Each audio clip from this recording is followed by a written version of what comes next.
Hello, everyone. What I want to do now is finish up the slides on the basics of compound interest part 2. And in particular, I want to talk about present value, and I want to talk about equations of value. Okay, so the concept of present value is extremely simple, and yet it is very, very important. So the concept is best illustrated through an example. Let's say I need $50,000 in 3 years. A 3-year CD offers an effective annual interest rate of 3%. So if you don't know what a CD is, it's a certificate of deposit. Certificate of deposit. So the basic idea there is if you put money in a certain bank account, and you keep that money in there for a certain number of years or a certain amount of time, in this example it's 3 years, then the bank will give you an interest rate that's generally better than it normally would. You're basically being rewarded for keeping your money in the bank for this 3 years, or however long the CD lasts. Okay, so the question is, what amount do I invest in this account today to get $50,000 in 3 years? So I should say CDs really behave exactly like any other investment. The only, really the only issue is, the only difference is, in order to get this interest rate, you have to keep your money in the account for 3 years in this example. Okay, so how do we figure this out? Well, this is very easy. We know whatever I invest today is going to accrue 3 years of interest at 3% effective annual interest rate. So it's just A0, whatever it is, 1.03 cubed equals 50,000. That's how much I want in this account in 3 years. So you just take 50,000 over 1.03 cubed, and you get 45,757.08 cents. Okay. So if you understand this example, you understand the concept of present value. It really is that easy. Okay. And the terminology is present value, or PV for short, of 50,000 due in 3 years at 3% is 45,757.08 cents. Okay, and there's two ways to think about present value. One is that at this interest rate, 757.08 cents is worth 50,000 in 3 years.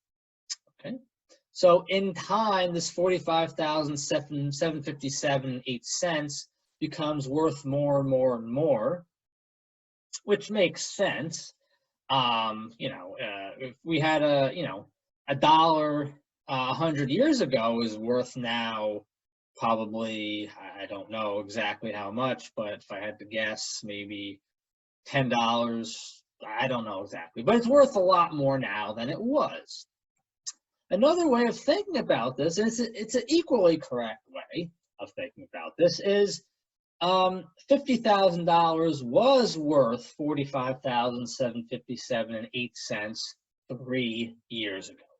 Okay, that's another way of thinking about it.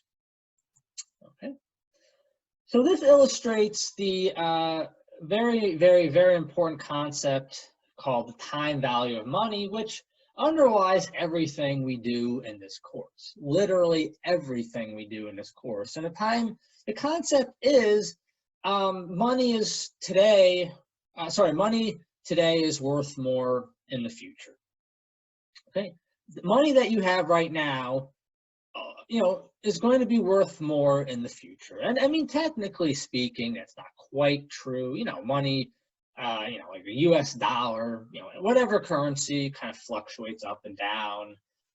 But the idea is, and the reason why we state it like this, is that no matter what the situation is, there's always something you can invest your money in. It might be a bank account with an absolutely anemic interest rate. It might be a CD, a 3-year CD with a slightly better but still anemic interest rate. It might be a government bond that you're holding on to for 20 years. There's always somewhere you can put your money. There's always some way for money to grow in time. And when I say government bond, I mean particularly a U.S. government bond, so it's very safe.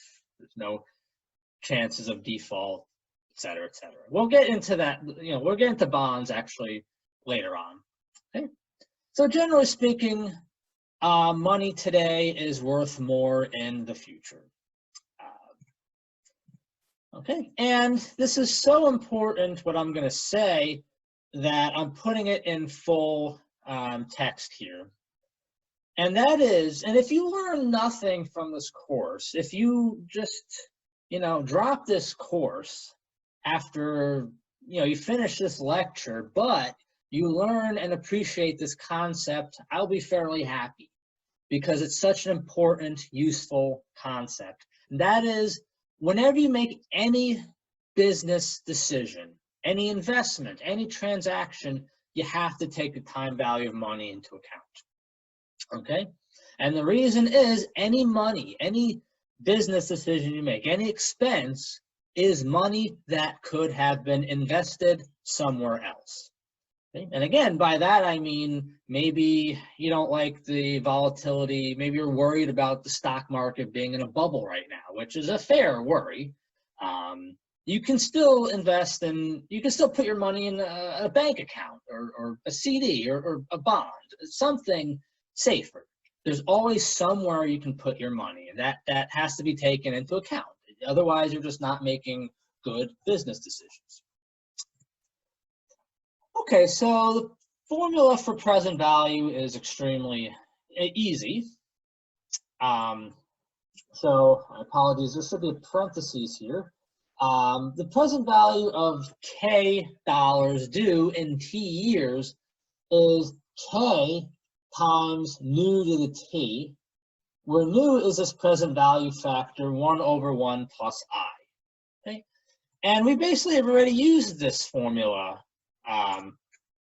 Here the present value factor is 1 over 1.03 cubed. And we said A0, just dividing by 1.03 cubed, A0 is $50,000 times 1 over 1.03 cubed. Okay, so we did implicitly use this formula to answer this problem.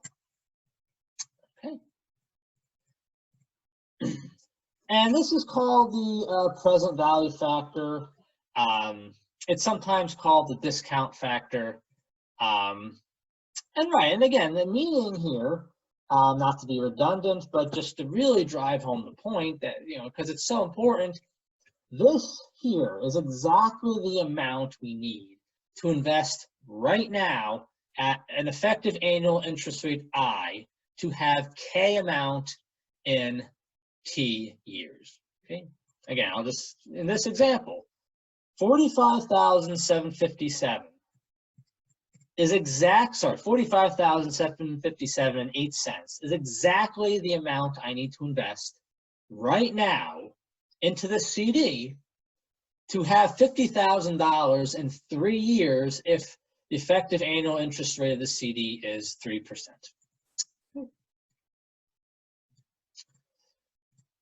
Okay, so let me do a very, very practical example. And this is exactly what you do in accounting, and you probably will do this in accounting courses. Let's say you have a $50,000 liability due in 10 years. Let's say the company, it's been a long day, sorry about that. The company can invest into some fund earning a 4% effective annual interest rate. Let's say it's a very safe investment.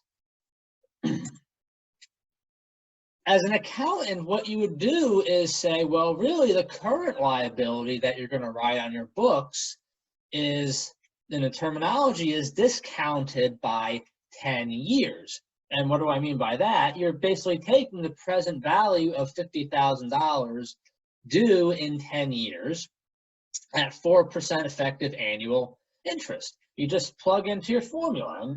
And what does this practically mean? And again, just exactly what we talked about a second ago. Right now, the company needs to invest $33,778.21 into this fund to have $50,000 in 10 years to pay off this liability. So it only makes sense then to say right now, really, the debt is $33,778.21. It doesn't really make sense to say right now my debt is $50,000 if it's owed in 10 years. Right. So, right. Or maybe in shorthand, another, like a quick way to say this is current liability is the future liability discounted by 10 years. Okay. Now, obviously, this is subject to accountants and playing games, thinking they can get, the company can get an unrealistic rate of return. They can invest in a fund, earning an unrealistic interest rate, but we're not going to get into that.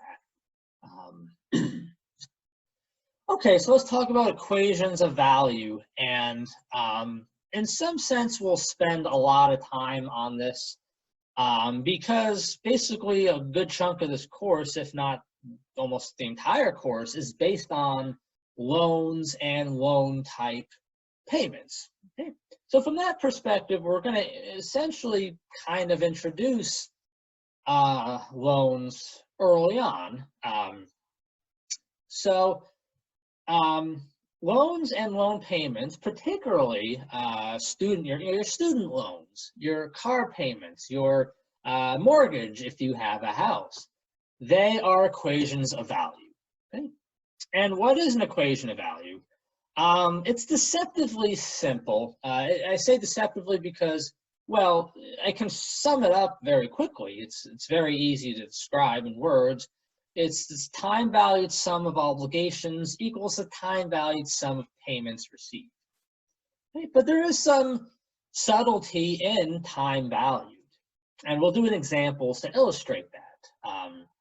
When I say subtlety, you really have to do some work to actually get the time-valued sum of both of these. Okay? One thing I want to emphasize is that this is just how loans work. Okay? It's not my decision to make. I didn't decide that loans work this way.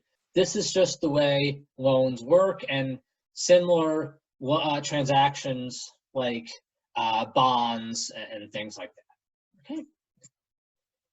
All right, so how do you find unknowns in equations of value? The easiest thing to do is pick a convenient reference time, and it's not that important to pick the best convenient reference time. If it's not clear what the most convenient reference time is, probably just pick at the end of the loan or at the very beginning of the loan. So you move terms before this forward in time to your reference point, and you move terms after this backwards to your reference point. Okay. Right, and if you picked your reference time to be the beginning of the loan, then you move everything back to the beginning of the loan. If you picked your reference time to be the end of the loan, you move. Sorry, I should say for B, if you I have to switch that up. My apologies. If you pick the end of the loan to be your reference time, you move everything forward to the end of the loan. And by move, I mean you value everything at the end of the loan. You take the time value of everything at the end of the loan. If you pick your reference time to be at the beginning of the loan, you move everything back. You take the time value of everything relative to the beginning of the loan. Okay. all this will be much more clear if you just draw a time diagram. So let me do an example to illustrate a lot of this kind of abstract wording. Okay, so every Friday in February, so the 7th, 14th, 21st, and 28th, a person places a $1,000 bet on credit. The betting service charges a weekly interest rate of 8%. I mean, this is, of course, unrealistic to some degree. This would be loan sharking and probably is very illegal, but that's all right. Just an example. Okay.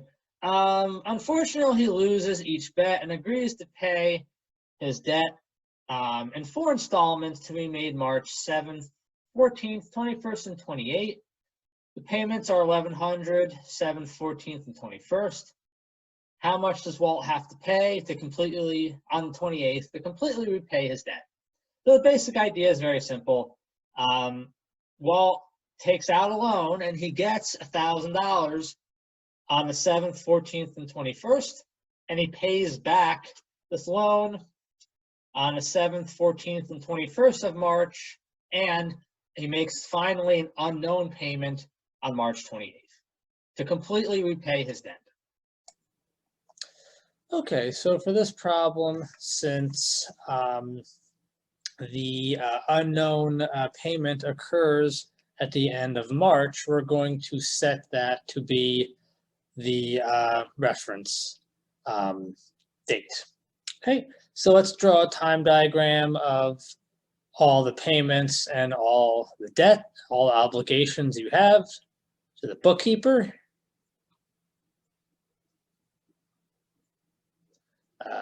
Probably do a better job than that. So let me do this here. Okay, so yeah, so we have on 2/7 a payment of $1,000 received. On 2/14 a payment of $1,000 received. Same thing for 2/21, 2/28. So really, this is another example where you don't have to draw a time diagram, but it might help. So no harm done. Sorry, 2/21, 2/28.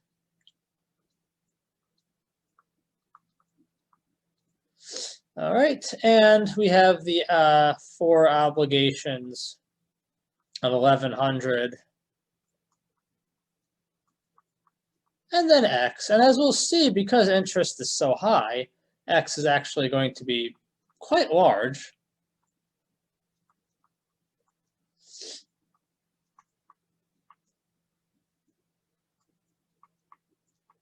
Right, so again, because you know, the unknown payment, so first, this is the payments received.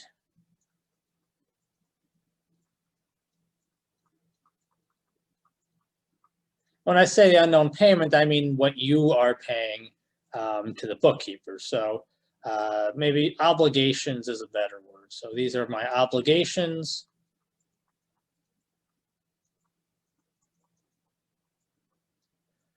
And right, and we're going to time value everything at March 28th. Just for convenience, it's really not a big deal if you time value everything at the beginning of the loan on February 7th. Really, whatever reference date you pick, it really doesn't matter. It doesn't make the problem that much harder or easier. And I suggest you try this problem, time valuing everything at February 7th, taking the present value of everything, and then solve for X. Okay, so let's get the 328 value of payments received.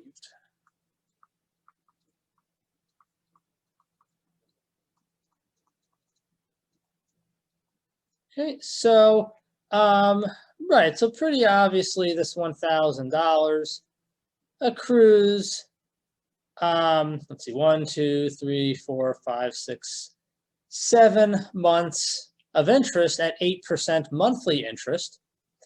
So, right, so on March 28th, that $1,000 is worth 1,000, 1.08 to the 7th.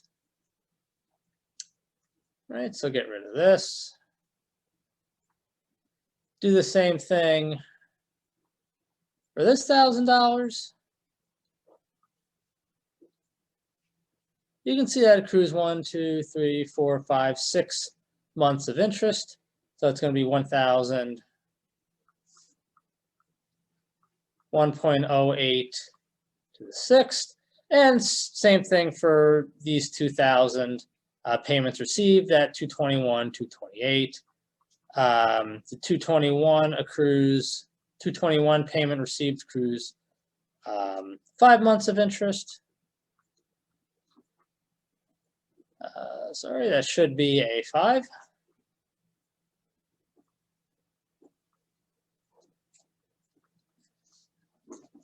And the 228 payment received accrues 4 months of interest.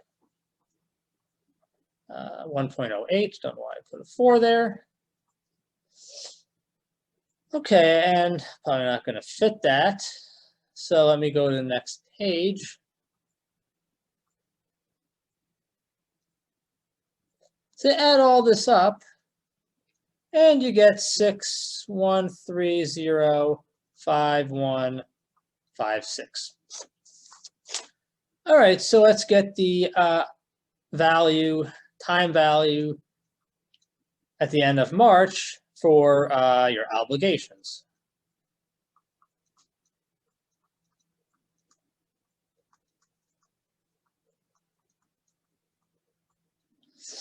Okay, so right, so again, you might not really need the time diagram to figure this out, but just to make sure we're all on the same page. Right, so this accrues 1, 2, 3 months of interest, and you might think it's kind of silly that we're accruing interest for your payments to the bookkeeper, but that's just how loans work. When you take out a mortgage, when you take out student loans, this is how they work. This is just how loans work. So, yeah, and we'll talk more about that later. But anyway, so, right, this 1,100 accrues 1, 2, 3 months of interest. And it accrues 3 months of interest at the loan interest rate, which is exactly the interest rate that your student loan payments, your mortgage payments, your car loan payments, they accrue interest at the loan interest rate. Right? And the same thing for the other 1,100, the second 1,100 on March 14th accrues 2 months of interest. The 1,100 payment on March 21st accrues 1 month of interest. And your payment of X accrues no interest because that's at the very end of the loan. So add this all up. We get 3,856.7232 plus X. Right, so oops. Right, so this here is the time value of payments received dated at the end of the loan, 3/28. This right here is a time value of all of your obligations, time valued at the end of the loan. So this loan, like all loans, unless otherwise stated, and rarely is it otherwise stated, is an equation of value. So you set these two to be equal. So set these two to be equal in the yellow. I'll do that another page.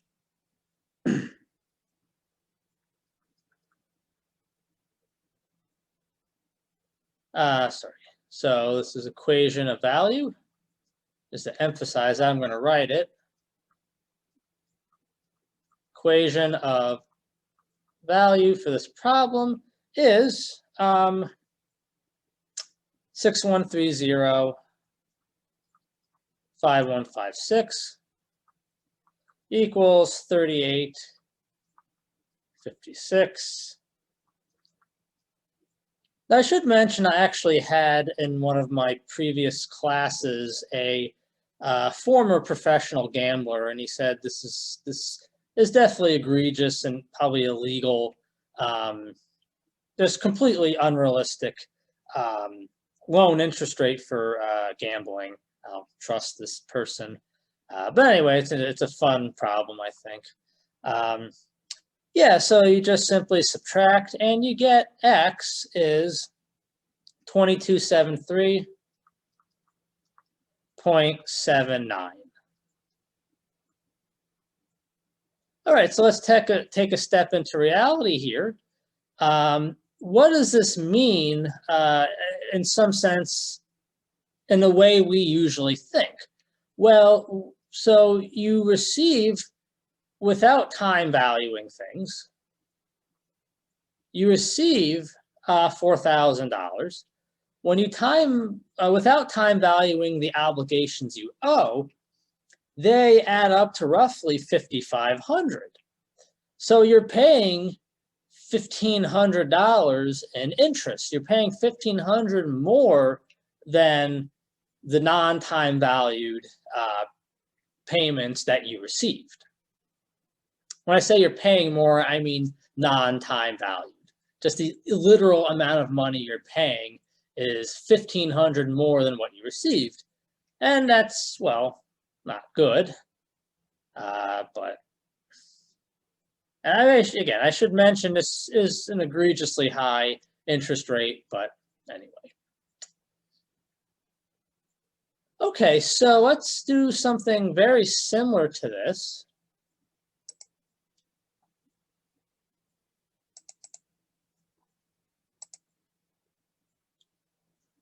And instead, let's change the example in a very slight way. It's going to make it a little, I don't know if I would say harder, but maybe a little bit harder. So instead of the 328 payment being $1,100, let's say, instead of the 328 payment being unknown, let's say the 314 payment is unknown, and let's say the 328 payment is $1,100. Let's redo this example with this change. Okay, so right, let's do that. So let me get out of this here quick. I can.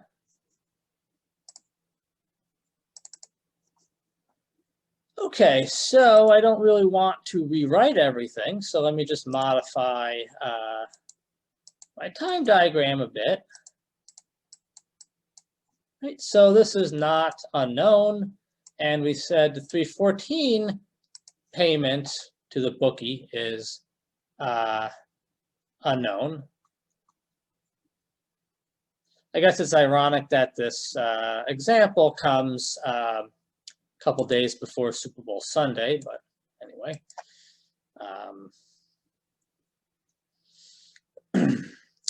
Okay, so now for convenience, and again, it really doesn't matter that much. I suggest trying, so we're going to take the reference date to be the date of the unknown obligation, 314. But if you made the reference date 328, it's really not much harder. And I suggest you give that a try, or even 27, just to make sure you get the same answer. Okay, so 314. Let me get rid of all this.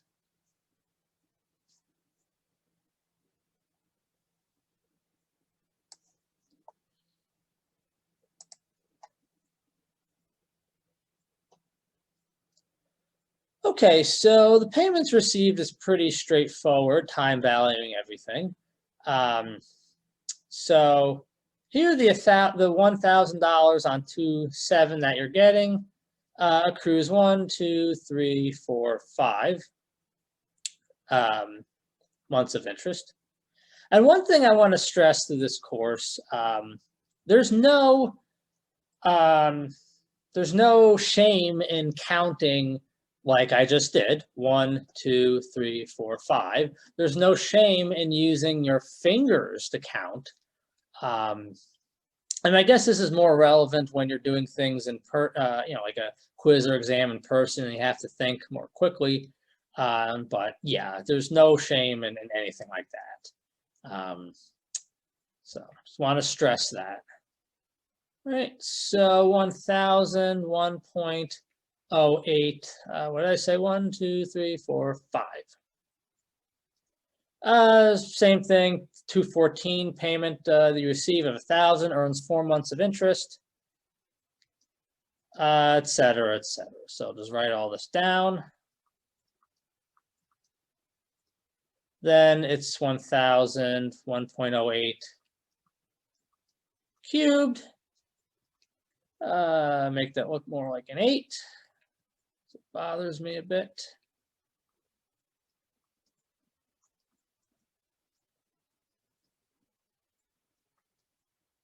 And then last, this 1,000 earns 2 months of interest. Let's get rid of that.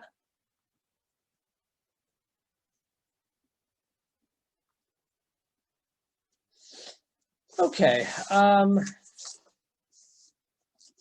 Right, so this just simply adds up to, just plug into your calculator, 5.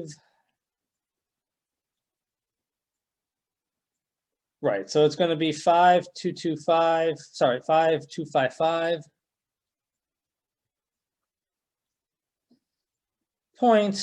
.92904. All right, so whoops. Actually, let me put that on previous page.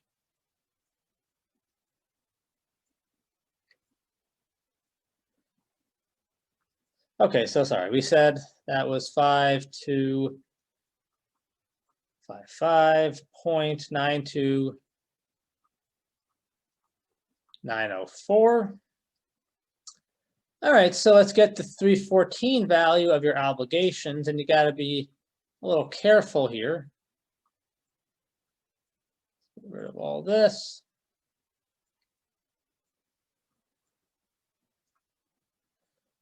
Okay, so let's go back.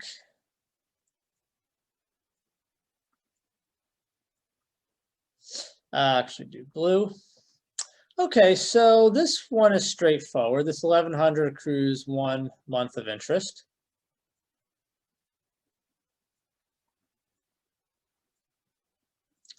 So it's 1,100 times 1.08. The X is pretty straightforward. That does not accrue any interest because we're time dating everything at 314. Now we have to discount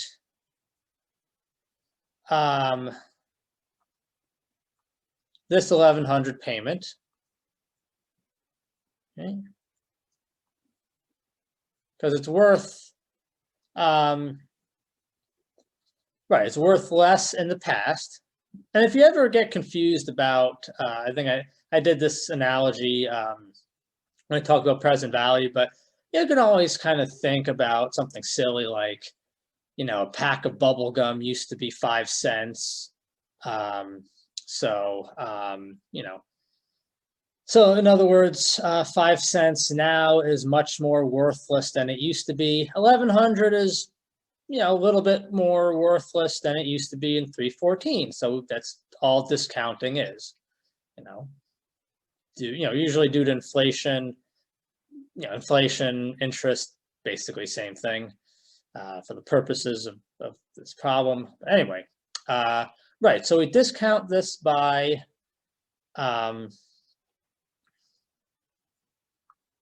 1 month. And then we discount the other 1,100 by 2 months.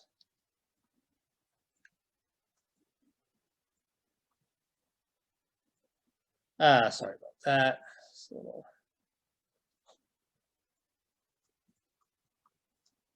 The Zoom whiteboard is a little bit cumbersome at times, so just bear with me. Sorry about that. Right, so this 1,100, you discount 2 years, by 2 months rather. Sorry, this one you discount by 1 month, and then the next one you discount by 2 months.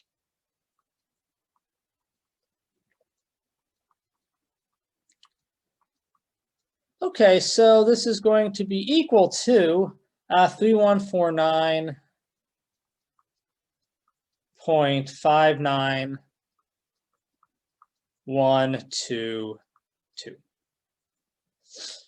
Okay, so our equation of value, just like before, just set these two to be equal.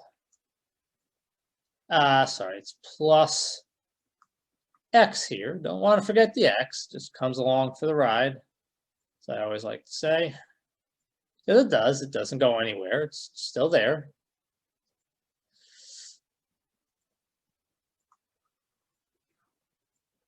So this equation of value here, just write everything down. It's what was in the yellow, set them to be equal. 5255.92904. I didn't write this down, so I'm going to have to do this real quick in the calculator. 92904. This is going to be equal to, let me get rid of this, 3149.59122 plus x. So give me 1 second.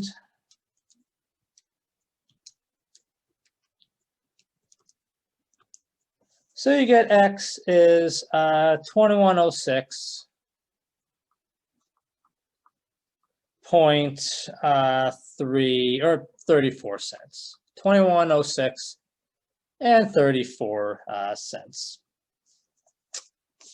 Okay. Right. So yeah, pretty close to what we had before, actually.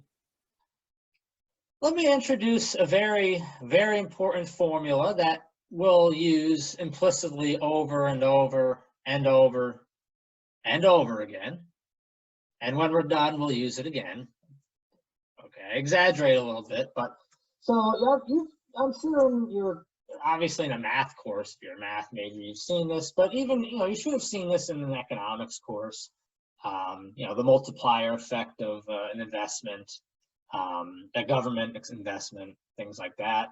This is the finite formula, the finite geometric sum formula. So if R is really any number not equal to 1, and n is a positive integer, then if I take 1 plus r squared and add up all the way to r to the n, that's going to be 1 minus r to the n plus 1 over 1 minus r. Right? So let's put this to use. And I want to do this example. It really gets to the heart of very practical business decisions that often have to be made. So let's say a machine costs $500,000. And has maintenance costs associated to it at $2,000 per month at the end of each month. And it lasts 3 years and can be sold for $50,000 at the end of 3 years after paying this last maintenance cost. Now let's assume that 5 people can do the work of the machine and workers are paid at the end of each month. If effective annual interest is 6.17%, and that's just to make the problem a little easier, when you do calculations, then find the most you can pay the employees if you want to hire employees rather than getting the machine. Okay? So how am I going to do this problem? Well, I'm going to basically set up a time equation of value, and that is at the end of 3 years, the time value of the cost of a machine is going to equal the time value of your employee expenses. Okay? And particularly, that'll tell me how much I can pay each employee per month. Because if I pay the employee any more than that amount, then the time value of employee costs is going to be more than the time value of the machine. And that's not really a good business decision to make because that's money you could be investing in this account at 6.17% effective annual. Okay. Right.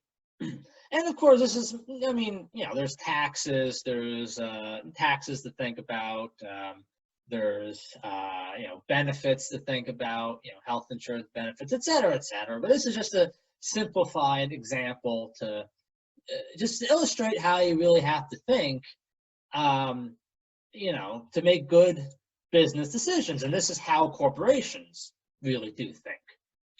Okay. And again, every single cost has to be time valued. The logic being any expense that you make, any cost that you incur is money that could have been invested in your account earning 6.17 effective annual interest. So first, I am given a effective annual interest rate, and I want to convert this to a monthly interest rate. So I'll make a new separate little video on, in general, how to convert, particularly from one, interest compounded from one period to another. So let's say J is my monthly interest rate. So if I compound that 12 times, then I'll get the same growth factor as my, growth factor corresponding to my 1 year interest rate. That only makes sense. If I have some interest rate that I compound 12 times, and I get that gives me if I have a growth factor that I compound 12 times, and that gives me the 1 year growth factor, it makes sense that that growth factor corresponds to a monthly interest rate. Because if you accrue monthly interest 12 times, you get, the 1 year growth factor. So anyway, so all you do is solve for J, raise both sides to the 1 over 12, subtract 1, and you get roughly 0.005.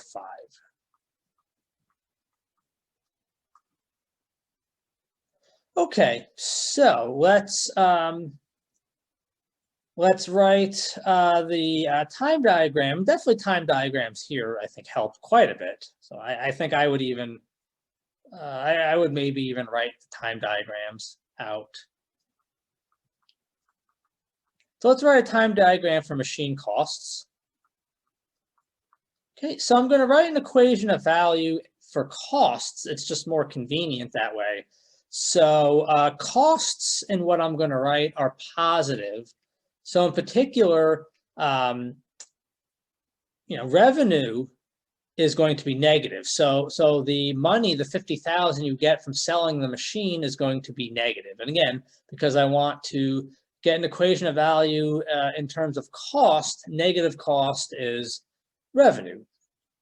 And it just makes life easier because you have a lot less negative values negative signs doing it that way.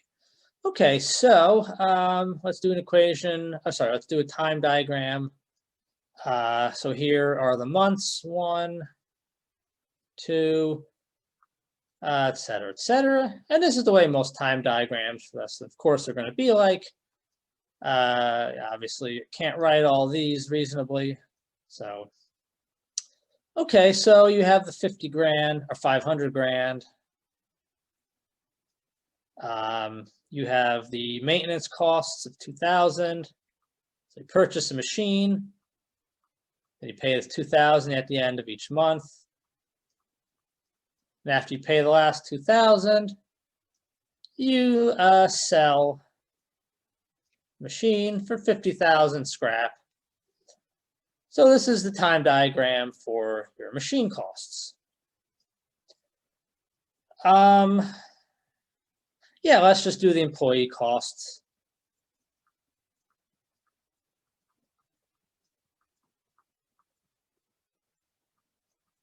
Okay. So I should say, well, let's say X is the monthly employee salary.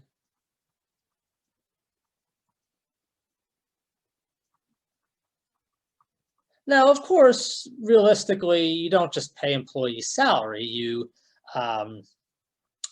pay corporate, you pay employer tax. You pay into their pension. You pay into their health care.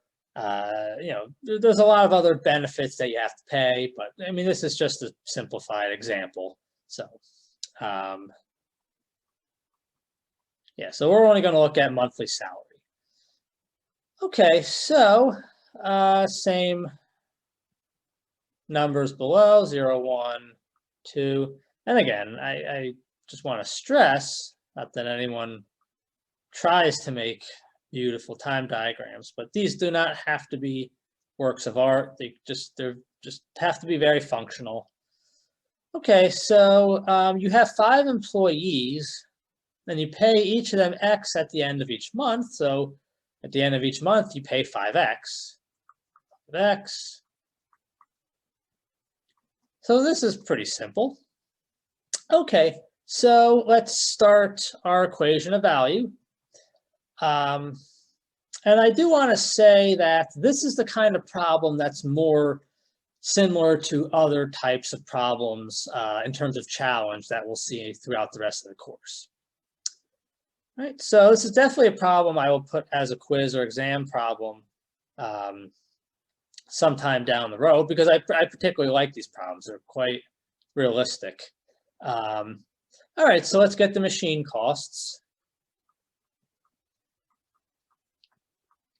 And I'm just going to take the time value of everything dated at the end of the 3 years. Maybe it's a little easier to do that, but yeah, I think it's a little easier to do it then. I guess when in doubt, I don't want to say when in doubt, date everything at the end of your time interval, but a lot of times it's probably the easiest thing to do. It's not much harder if you take the present value of everything, but anyway. So with that in mind, time valued at the end of the 3 years, what are the machine costs? Well, again, I'll just do maybe 1 or 2 of them. This 500,000 accrues 36 months of interest at a monthly interest rate of 0.005. So we get 50,000. And of course, we're going to use our, maybe I shouldn't say of course, but we're going to use our geometric series formula. In some sense, this course is just using geometric series over and over and over and over and over again. But I mean, we're still going to use a lot of convenient formulas to simplify things, particularly when we talk about loans, bonds, annuities, etc. Okay, so do one more and then just write the rest out. You can check the rest yourself. So the 2,000,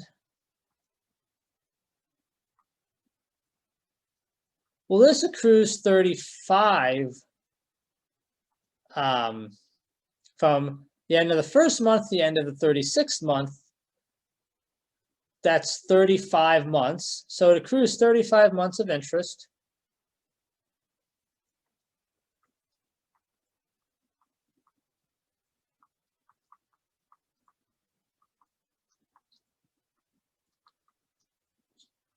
All right, I'll do one more.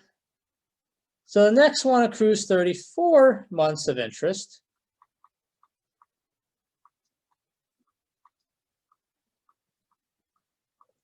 And keep going until the very last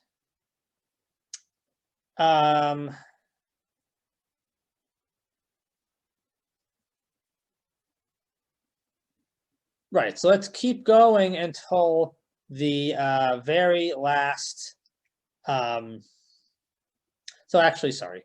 So it's probably a little easier just to add this up to be 4,800. So let's look at this last 2,000 here. So basically we're doing everything accrues interest until we get to this last 2,000.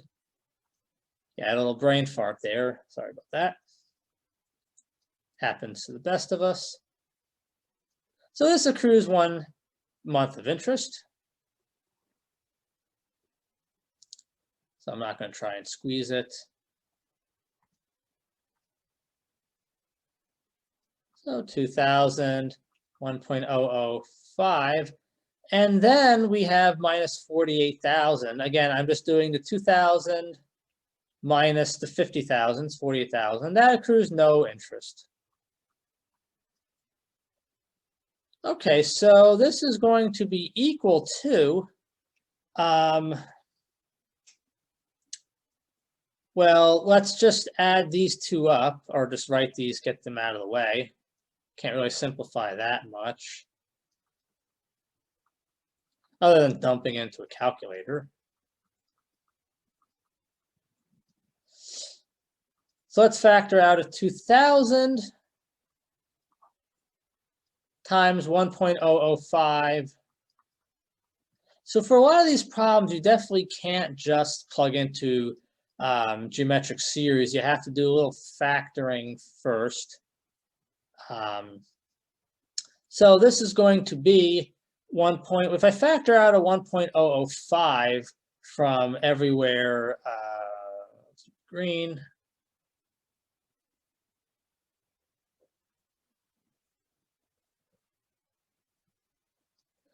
Okay, and it's just annoying me, so I'll make this a black 2,000. Right, so we factor out a 1.005 from everywhere. We get 1.005, getting annoyed with parentheses, so this becomes 1.005 to the 33rd, all the way down to 1.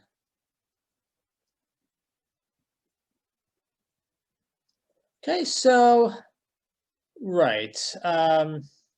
So here, my R for my geometric series formula is going to be 1.005. N is 34. So let's just take 50,000 minus 4,800, or 500,000 rather, times 1.005 to the 36 minus 48,000. Okay, so dump into our formula, 2,000, 1.005. Yeah, and not to sound mean or anything, but if this problem really intimidates you and you really find this problem challenging doing it this way, then yeah, this is well, this is basically the level of the rest of this course. Maybe we'll have slightly harder problems, but not anything too much harder. All right, so it's 1 minus r to the n plus 1. R is 1.005. N is 34. Add 1, 35. Over 1 minus r.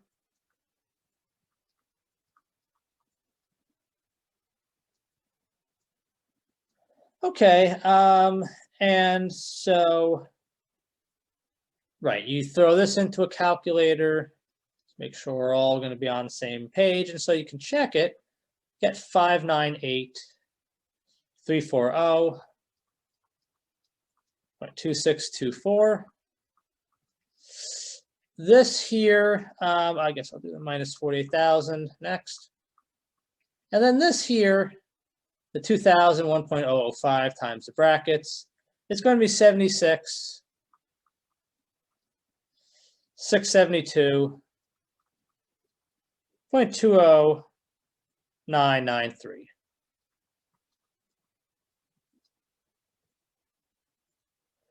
And so this becomes, what does this become? 627,012, 4723. All right, so that is a time valued machine costs, time valued at the end of the 3 years. So let's get the employee costs, and this is a little simpler.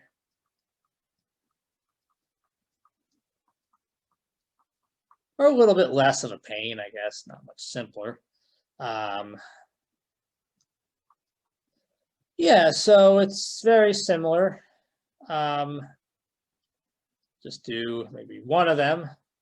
It's the same idea.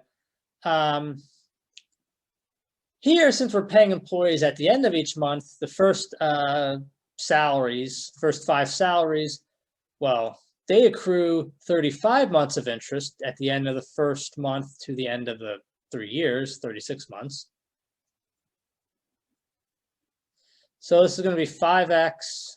Of course, you can factor out a 5x, but anyway, I'll just leave it like this for now. Just to emphasize that this accrues 35 months of interest. The next one accrues 34 months of interest, etc., until you finally hit the last one, which does not accrue any interest because it's just at the end of the 3rd year. Get rid of this.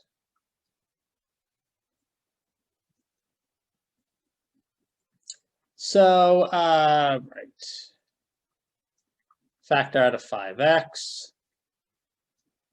So this is just going to be, you don't have to factor, well, there's nothing to factor besides the 5x.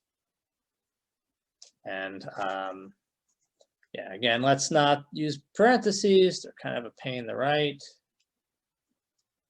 35.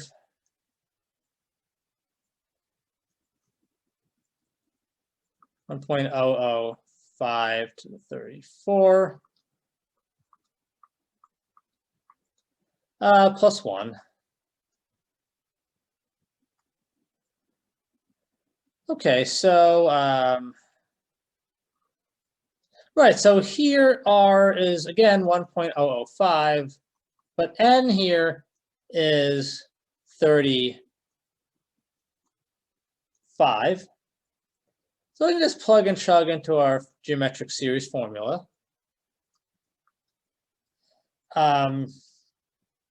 Right, so this is going to be 5x times 1 minus r to the n minus 1. So 35, sorry, n plus 1. 35 plus 1 is 36. Yeah, n plus 1, 35 plus 1, over 1 minus 1.005. And this is going to be, when you multiply by 5 and this bracket here, 196.68 So these are a bit long-winded, I'm not going to lie, but it's really just the arithmetic that's, I mean, just a bit of a pain, but they're not particularly hard if you understand what's going on. And generally speaking, I would say most people eventually get these problems. So, all right, so just like before, my equation of value is what's boxed in the yellow.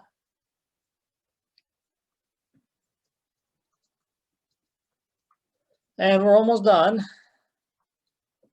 Throat's getting a little dry, so I'm glad we're almost done. So it's, yeah, 627,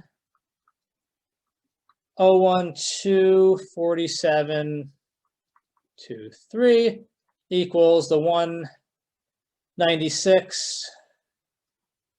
Plus I do have to go to the bathroom, so I'm especially glad this is almost done.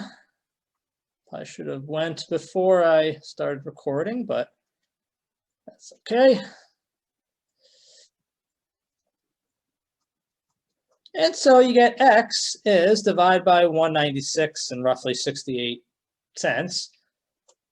You get 3,187 and 97 cents. And maybe to put it in more perspective, you multiply by 12, because I think most of us have a better reference for maybe, you know, good or bad yearly salaries. I know I certainly do. This is going to correspond to 38,255 and 69 cents per year per employee. So what this is saying is, if you pay employees anything more than this, then it does not make financial sense. Then you're going to lose money rather relative to the option of just purchasing the machine, paying the maintenance fees, and then selling the machine for scrap.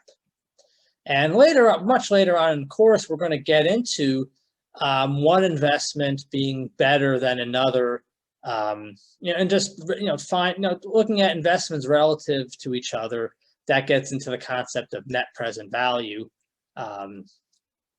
So if you've seen net present value in business or economics or accounting, what I'm saying is you have a negative net present value relative to your default option of purchasing the machines and going through all those costs if you pay your employees more than 38,255.69, which you always want to have positive net present value.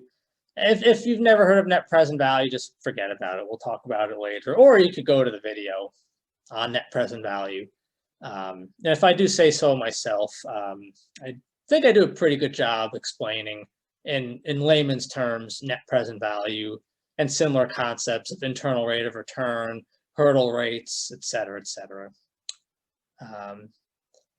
So anyway, yeah, long story short, it does not make financial sense to spend any more per year per employee if you do want to hire the employees than this 38,255.69. All right, so I'll shut up now and have a good weekend. So long. Take care. Bye-bye.